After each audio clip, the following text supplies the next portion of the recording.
Welcome back, gamers, to some more Anbennar, a fantasy total conversion mod for Europa Universalis 4. If you've been here for the past few months, you know it's one of the only things that I've really been playing. If you're new here though, first of all, hi, you should subscribe. I will explain Anbennar, because this is not intuitive at all. Anbennar is like if you took a D&D campaign and decided to turn that world into a geopolitical simulator. In fact, the goal of this whole series is to try and make a video for every fantasy race in Anbennar. And today's video is going to be no different. We're going to be playing as these weird guys down here called the Haramari, basically sentient tigers. And that's because of a major event that happened called the Day of Ashen Skies, big magical disaster. Also did some wacky things to random tigers living in the area that immediately became the Haramari. The tigers are now smart. They then went ahead and conquered an empire called the Haramraj. Now, 100-ish years ago, second Haramraj, the Danajan Raj, is basically in a state of decay, and that brings us to today. As our event suggests, we've had weak rulers, civil wars, and plagues, corruption, warring subjects fighting for power within the empire. Things are not going great. We're gonna have to fix all these problems if we want to become the strongest power in Rahen once again, especially since one of our neighbors is the Command, one of the strongest and most terrifying countries in the game. We start off with a couple of benefits: advisor cost reduction, income from vassals increase, liberty desire reduction, but everything is more expensive to develop. That should also bring us to the special things we get as Haramari: administrative efficiency, reduced idea cost. In exchange, technology is more expensive, we get yearly corruption. We have a very unique military that gives us increased infantry combat ability and increased shock damage, but we have reduced artillery fire, a flat reduction, which is pretty heavy at the start, -1 land leader fire, and a pretty massive penalty for supply limit. It's a little difficult to try and get my bearings over the whole estate system, which is obviously very different, including an entire caste mechanic. If we increase cohesion, we will be allowed to integrate subjects. We would also get the ability to add new countries to the Raj, which is interesting. If cohesion dips below 20%, then subjects with high liberty desire will start to simply break free. So it's a pretty important mechanic. As for the castes, currently Haramari are the upper castes. As far as I'm aware, it would be good if we can have humans and Haramari in all of the castes, because then I believe it provides all of the bonuses each. Sudden tone shift because after doing all the explaining and I went ahead and did my best to try and play Danajan Raj, you can't. On my first attempt, it took me around 6 hours to try to navigate through the first disaster, and I lost. When I got the disaster, I asked people for advice, and what I got in response was, I wouldn't wish Danajan Raj on my worst enemy, so that's great. That's always a good sign. Anyway, if you think you can go into this and just use transferable skills from 7,000 hours of playing, you're wrong. It has a very specific style of play that is necessary, not even to do well, just to survive the initial disaster. So now I actually have somewhat of an understanding of how this is supposed to play out. So basically, we're gonna have to start by taking these two things. Demand introspection, because it's going to force all of your vassals to not fight each other. We'll also do this one to decrease liberty desire. Super important, because if anybody supports the independence of any of your subjects at any point in time, it's game over. When it comes to the estates, we're gonna go ahead and seize some land, and we're actually just going to not do anything that gives away crown land. Number one goal is to decrease the liberty desire of all of your subjects as much as possible. This does mean that every time we take land back, the adventurers and the mages are going to be upset, but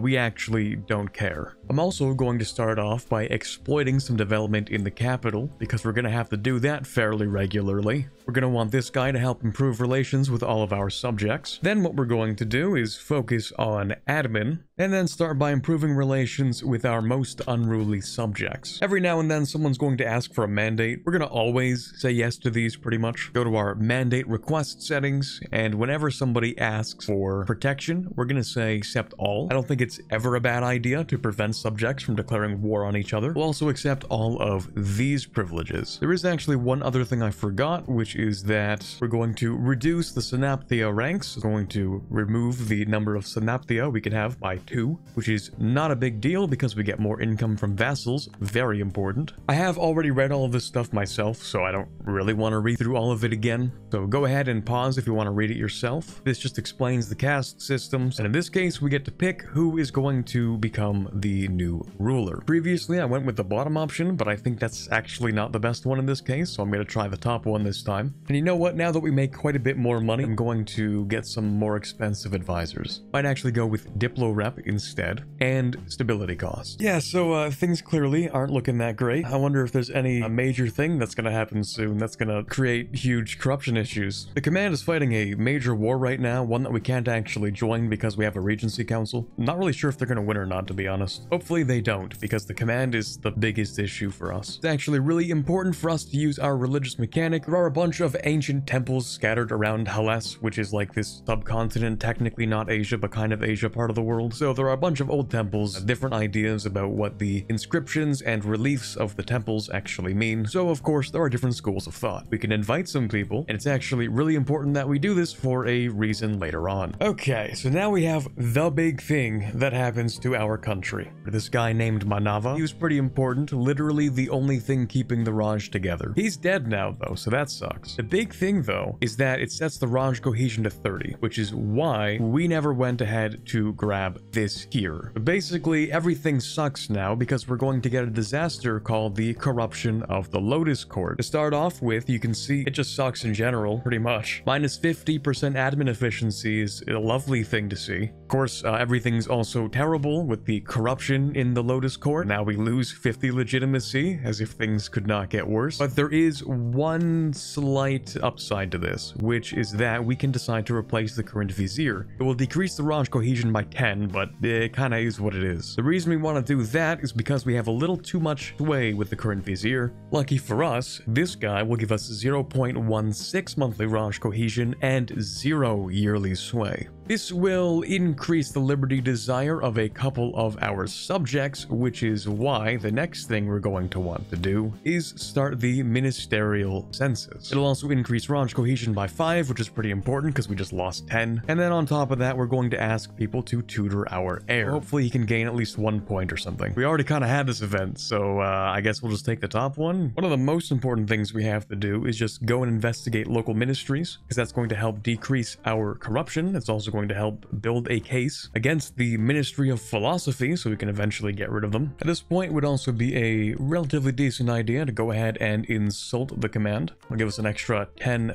power projection, which will be enough to increase our admin points. Another thing I actually want to do would be summoning the diet to start with. We will eventually actually fire the artist, so it doesn't matter. We'll take this. Then I want to sell titles. And I know I said I didn't want to get rid of Crown Land, but this is kind of important. We've nearly dealt with all of the corrupt local ministries. What we need to start working on is the infrastructure. It's a little bit expensive, but it's definitely worth it. So to each of these provinces, we have to send at least 2 infantry regiments, and we're just going to rapid fire fix this infrastructure. In this case, it's relatively easy to get case strength, but not that easy to get legitimacy, so I'm just going to grab legitimacy from this. So now all of the infrastructure has been fixed. Unfortunately, I did lose just barely enough power projection that I'm no longer able to complete this. To try and salvage the situation, it's gonna suck, but I'm actually just gonna boost this guy up by 1 admin. So now we can reform the Ministry of Agriculture. This will give us back some national tax, make it easier to develop, plus we get a 75% off level 3 advisor. That's why it kind of sucks that I had to upgrade this guy, because I knew I was going to replace him with this guy.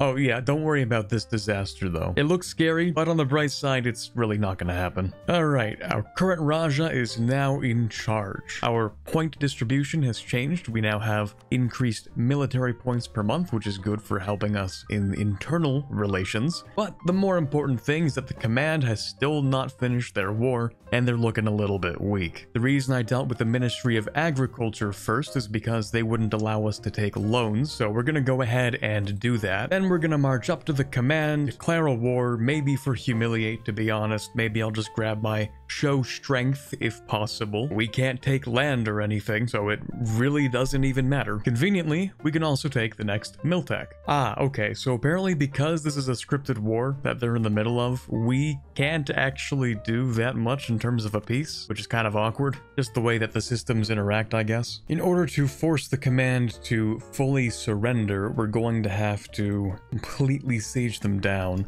have them surrender to the other guys who are occupying their capital. Clean stack wipe, beautiful. Okay, well there goes the command, I guess. Right, well that's kind of perfect, actually. Sucks to be those guys, I guess. Where even is the command? Oh, wait a second, there is no command, they're gone. So I guess these guys are the main war goal now. Can I at least humiliate them? Well, I can show strength, I mean, it works fine for me. Ministry of Foreign Relations is one of the more annoying ones to work out, so winning a war against the command gets that pretty much half done for us. And funny thing about this is that I will take the stab hit, but not yet. Because we're at 30 points, all we need to do to finish reforming the Ministry of Internal Relations is to bump up legitimacy. Finally, we can reform the Ministry of Internal Affairs. We get a 75% cheaper statesman. Now, we no longer actually need the stability, but you know what? I might have changed my mind. I think I'll keep it. Now, all of our subjects are more loyal because they had a 15% malice from that last thing we got rid of. At this point in time, we could deal with the Ministry of Foreign Relations. All we need to do for that is royal marry a non-Raj country. Now, of course, we are Haramari, literally tiger people, so we can't exactly royal marry anybody. And most Haramari-led countries are, of course, within the Raj. Fortunately,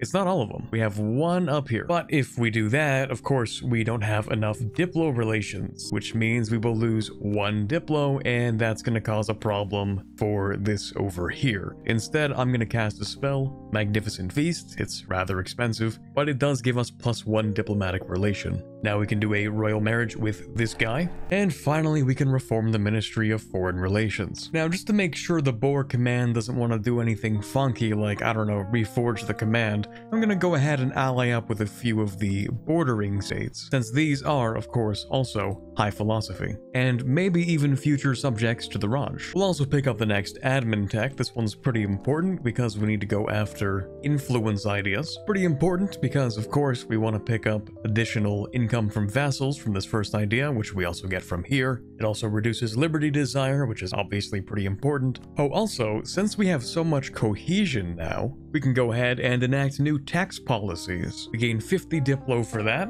We lose 10 cohesion, but we get national tax and income from vassals. If we take a look, we can see we're now making an absurd amount of money from all our vassals, which I use to pay off all of my loans. At this point, we might as well also pick this up for creation cost and idea cost reduction. And if we decide to pick this up, we get another 33% income from vassals. Ooh, 50 admin or 50 prestige. Well, prestige could be helpful if I get another terrible heir, but I'm leaning a little bit towards the admin. Okay, I think I can enact my final plan now. As you can see, I've been stacking up quite a lot of influence reduction for the ministries. That's because, for me to get this whole thing to work the way I want it to, first we're going to have to fire this guy. Unfortunate, but he will eventually at some point die anyway. That'll bring them up to 73% loyalty, and then we're going to sell some titles. That'll bring them up to 83% loyalty and 82% influence. Now we can get rid of the Ceremonial Ruler Act, which will make the advisors more expensive, but remember, we make insane money now, it doesn't really matter.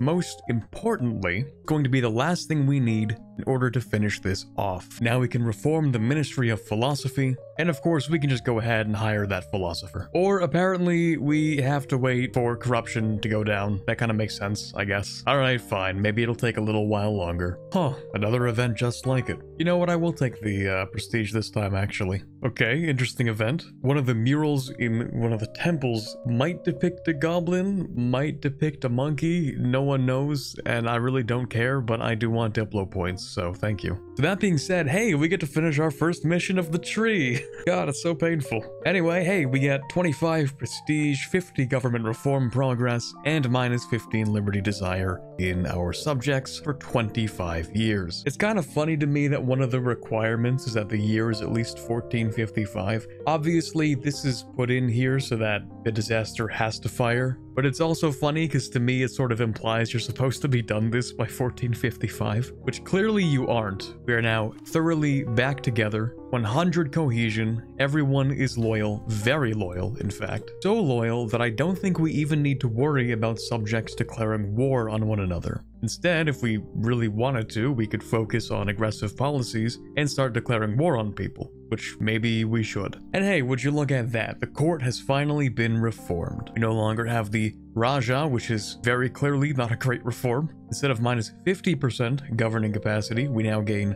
plus 100, much better. Oh, never mind, actually, that's a tier 3, not a tier 1. We still get minus 50%. Right, well, anyway, let's take some land back. Oh, and of course, we get a terrible heir, even worse than the first one. That's nice. Like a self-fulfilling prophecy. I took the prestige, now I have to use it. You know, now that all of my subjects are very loyal, I could probably start asking them to transfer trade power to me. That might be kinda useful. If there are any vassals I probably do want to integrate, it'll be the ones on the borders, because we actually don't have all of these as vassals. Some of these countries are actually independent. We do need to invade them though. So, to do that, we should integrate this guy. Now we can finish off this mission. Essentially, we need to rein in the position of Vizier. They seem to think they have more power than they really should. Remember that the Vizier has the opportunity to usurp the entire title of Raja if they have too much power. So at least in the lore, we're going to have to make sure they can't do that. I guess at this point, it has been 17 years. I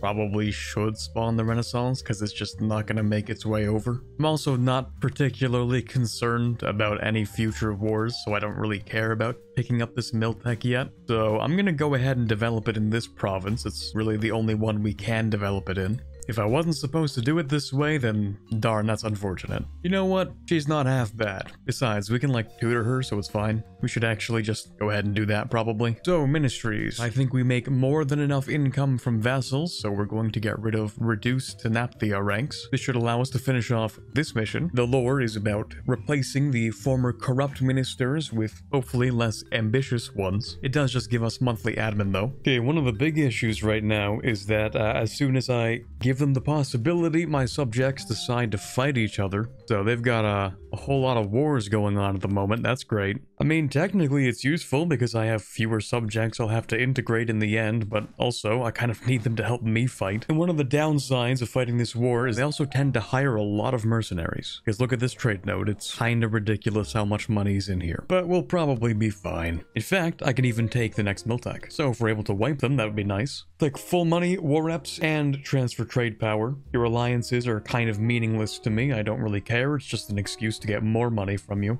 Another thing we have to do at this point is get rid of delegate territorial management for the ministries, as per one of our missions. Then we have to use great power influence on at least 10 vassals. Presumably that means any 10 subjects, but I'll just go ahead with the ones that aren't marches. The lore for this mission surrounds the fact that our efforts to replace the bureaucracy has been mostly for cities, but likewise we'll have to do the same for the rural ministries. In practice, this means we get more income from vassals and 20% national tax for 25 years. I also just need to make sure I am in fact occupying all of it. Perfect. So I'll go ahead and annex both of them. Since the ministries are relatively loyal at this point, I actually wouldn't mind if I go ahead and give this privilege to the upper castes, since I have had a bit of an issue trying to get the mages and adventurers loyal. See, one of the neat things about charging such a massive amount for a vassal fee each month is that your subjects tend to go into debt, not only dissuading them from attacking each other, but also you can use debt entrapment to force them into loyalty. It's great.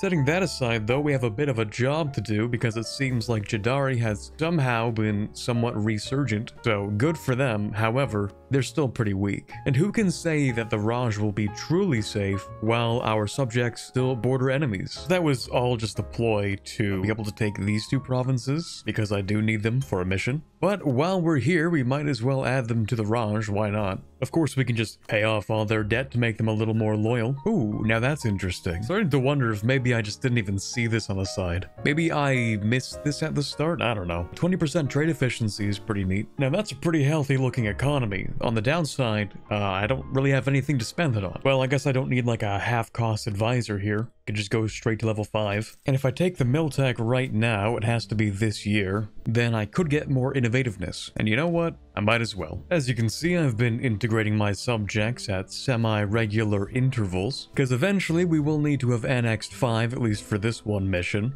And also, the fewer subjects you have, the less power the ministries actually get, which is pretty good. Now that being said, we're not quite done with the one mission we need for conquering the stuff in the south. Obviously, this guy is still not part of our Raj. So while I could have turned them into subjects, it's fine, I'll just take it. That should do it. Don't care much about this guy, I'll just take money. And of course, full annexation. Except for this one random province you have, and I have no idea how you even got there. Okay, so I guess technically not full annexation, I'll take that too, I guess. Alright, have fun over there. TLDR, the cities in the south have always been kind of a pain, never really being part of the Raj at any point in time. Although they did, about a century and a half ago, kill one of the Rajas. So, in a form of revenge, I guess, we get to conquer them. In practice, we get ship cost minus 15% for 25 years, and an event. One of the Rajas actually did get pretty close. Unfortunately, that guy got randomly killed by a stray arrow pretty soon after winning fairly decisively. So, in a way, yes, this counts as our revenge. Something that's interesting about this mission tree is actually that the 3 branches here are relatively independent of one another. So, by taking these cities in the south, we've opened up pretty much a third of our mission tree, which is pretty much independent from the middle one. In fact, they only converge at the very end, and it seems like that's the same for the right side. So with that being said, we have 2 things we need to do. 1, start reinstating the Golden Highway. If you want, you can think of this as something similar to the Silk Road. I don't actually remember how far this goes. Obviously, we can build it over here, but I feel like it goes even further. Obviously, it can go all the way through our main territory, into Far Salahad, and then in through here, up all the way to here. To build it, it's pretty expensive, requires over 1,000 ducats and 200 admin power. Fortunately, it's not something we have to build right away, so we can focus on this instead, needing a navy size 90% of the force limit and a force limit of at least 20. So really all we have to do is decrease a bit of autonomy. Oh, well there goes the old guy.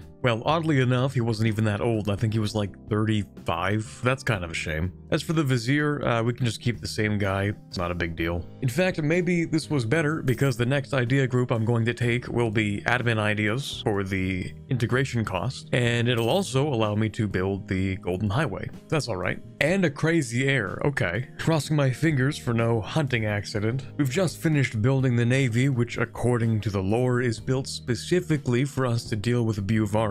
Since in the past this was a really important port city, I guess it still kind of is. So to beat these guys up, we're going to need to have a navy better than theirs. So I went ahead and built 5 heavies and 15 galleys. Hopefully that'll be enough. We do get permanent claims on the stuff we've lost, and conveniently the truce is up pretty soon. For our second idea group, we'll go ahead with admin. First of all, for the governing capacity modifier, which I think I'm going to need. Secondly, core creation cost, of course, and thirdly, the combo with influence for another minus 15% Diplo annexation cost. I also need to go ahead and summon the diet, see if there's anything I can do for the upper caste. Yeah, that's gonna take a while actually. You know what? That's probably not gonna take too long. Oh right, I forgot I could start the Golden Era as well. Now, it did take a while, but I finally got enough crown land to finish this mission off. This mission's all about re-centralizing our power, which of course would make sense for taking crown land back. Anyway, we can also finish off this mission, which is conveniently timed because it gives us additional Diplo rep and makes it cheaper to do some Diplo annexation. This one's gonna be a little interesting because we need to have 6 Sanapia. Currently we have 5, we could have 6, so it's not a big deal. The only problem is that down there it says they need 15 force limit each and 50 total development. That's kind of a tall order considering our subjects are rather small. We can barely name any subjects which even have that much development. Well, that's okay because Jadari is actually rather large and would fit the bill. Since of course they're actually incredibly good at fighting as well. I feel like I definitely could be doing a lot more right now, even if it's a little bit off script. I just don't have that large of a coalition, meaning 0 aggressive expansion. So I might as well do something in the meantime. And conveniently I do have a CB to expand the Raj, so I might as well. Oh boy, I kind of didn't notice a whole reformation going on at the same time. That's crazy. If I wanted to, could convert to that, but it also doesn't seem to be affecting the cohesion, so I don't know if I care that much. Here we go. So it turns out this just needs to expire, and then I need to say, no, you cannot have that. and instead you will be a synapty. Not much for me to do as per the mission tree, but I do feel like making some pretty big plays, so we're gonna add this guy to the Raj. We might break a few alliances, but that's a sacrifice I'm willing to make. I will say wars do feel a little bit trivial because, you know, we are the #1 great power right now. The command is completely gone and there's really no chance of it ever coming back. Oh, that's lovely. I have no idea if this is part of an event chain or if it's just something random. Medium decrease in Raj cohesion. So if this is the start to something, that's not gonna be good. Well, after all that, we can welcome them into the Empire. In fact, they wouldn't be too bad to promote into a synapty, actually. Anyway, I did kind of forget one thing, which is that now we can get a couple of power points from these guys. Except for admin, which is kind of unfortunate. Seems that my minor expansion has caused quite a bit of controversy, which is funny considering they really haven't seen anything yet. I'm not quite ready to actually invade Buvari yet because I don't quite have enough governing capacity, and either I'm gonna have to wait to take more land back so that I can give out some more land rights, or I can simply wait to finish off our admin ideas to get 20% governing capacity modifier. In the meantime, I don't think people will be too upset if I decide to add this country to the Raj. Alright, pretty easy to turn this guy into a vassal. A little bit of aggressive expansion, not much really. Just a touch. Now that we've gotten our new synapty to accept our obviously righteous rule, we can finish this mission. And funny enough, this is actually kind of thematically appropriate that the border states are the synaptia, which of course they would be because they are the strongest militarily, they are the marches of the Empire. So turning this subject into one actually kind of makes sense. So for the rest of the game, I receive minus 10% land maintenance modifier, and all of our synapti receive 10 force limit and 10% shock damage. Oh, of course, okay, yeah, so to finish a mission, we need to have this province our religion. It is a center of reformation. Yeah, that's gonna be great. That's cool. If you're wondering, no, I cannot convert it. I don't think there's any universe in which I can convert this. Unless I decide to flip religions, I mean, hey, that's kind of what it looks like we're going for. Finally, we can finish off admin ideas, so you know what that means. First, cheaper integration, and secondly, revenge. I don't think people are gonna like this one very much, but too bad. That'll teach you to try and fight for freedom. Maybe we are the bad guys. Anyway, born out of the Great Slave Revolt, the Republic of Buvari is the greatest symbol of the Raj's impotence. The slaves turned slavers. Okay, maybe I don't feel that bad about it then. They've retained their independence and dominated the Delta for a century. That's crazy. Anyway, we're gonna burn that to the ground. Okay, so I guess we're at the actual point of no return, because now the capital is the religion. Cool. Well, whatever I decide pretty much becomes the law, right? Okay, so what do we get here? 20% stability cost, 10% reform progress growth, and if I convert, I get infantry combat ability. Yes, please. I will take that, yep. So, what are these new things? We have the synthetic truth? Okay. Oh, they mean synthetic as in like synthesized, not like made up. So the idea is that the truth is synthesized from all of the major philosophies of the original religion. I like that a lot better. It's also generally anti-caste, which might be good for us because of course if we have humans in the upper castes and some haramari in the middle and lower classes, then we will get some more bonuses. Well, now that everything is the other religion, I guess it technically counts for us to finish off this one. Not quite the way I thought I'd be finishing it, but whatever. The downside to this is that I only get 20 years of idea cost, huh? I'd have to wait until at least Tech 10 for that. So it turns out that the privileges you can give to each caste kind of depends on the fluidity of the caste system. So for example, we can actually get our admin power now. We couldn't do that before. And I can also do this, which is kind of cool. Increased tolerance of heretics and heathens, and it's pretty much free. Just a few years ago, colonialism did spawn in, and lucky for us, we have a nice little corridor of development in here. So we can spawn the institution in this province, no problem. Not sure if this would be a good idea at this point, but I'm gonna move my trade capital to here. Oh, what do you know? I guess we do make more money. In fact, the node is so high in value It might be the highest in the world at this point, I don't know. Oh, right, I don't think I ever actually showed off what the Golden Highway does, because I did build some of it. I built it, like, over here. And you know what? I might as well build it on the other side, too. Well, basically, you can see that it increases the local trade power modifier by 10%, supply limit by a whole 40, which is kind of insane, 25% friendly movement speed. It kinda does what it says it does. It's a highway. We move faster and we have better supply. It's not like an economic miracle or anything, it's just kinda cool. Sometimes I do kind of forget that I can even press this button, and you know what? I probably should. Our heir is a 645. I even got the ministries to tutor her, so now she has even better points. Might as well just swap things out. Gonna take a little while for colonialism to spread, so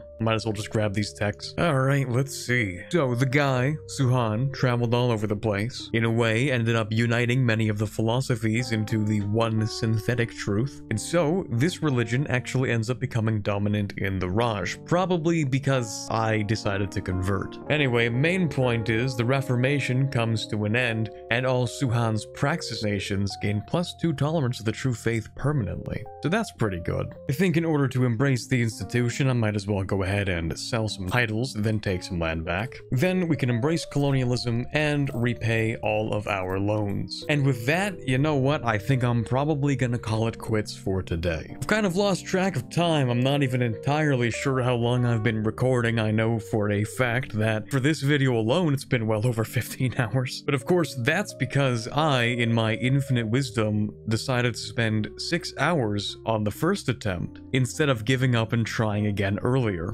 So that was great. It seems like this, from beginning to end, is the whole mission tree, where this is probably the last mission. Also, I'm probably not gonna make a part 2 to this, and the reason for that is that apparently Danijanraj might also be getting another rework at some point. So that, combined with the fact that relatively soon the entire mod is going to be updated, I don't really feel particularly motivated to finish the entire tree. All in all, I'd say after failing that initial disaster, things went pretty well. The Raj is much larger, we're of course the #1 great power. I have to assume we also make the most income because this time the command doesn't exist, so I get to say that. With that being said, if you want to see more different Anbennar countries in the future, then you should go ahead and leave a like on the video. That lets me know that people like watching Anbennar videos. And if you're new here, of course, and you want to go ahead and subscribe, that'd be cool too. For now though, this is Corbett signing off, and as always, have a fantastic day. Shout out to all the patrons for this month. These people not only help make the channel possible, but also receive early access to videos. So a big thanks to Erica, Baby Cal, Born to Dunk, Le Quebecer, Nick Steffel, Cubrute, AG Forero, Ben Mottram, Quiet Guy, Rosset, Torvald, Ambient Cyan, James Levy, Luke78776, White Rook, and Robert.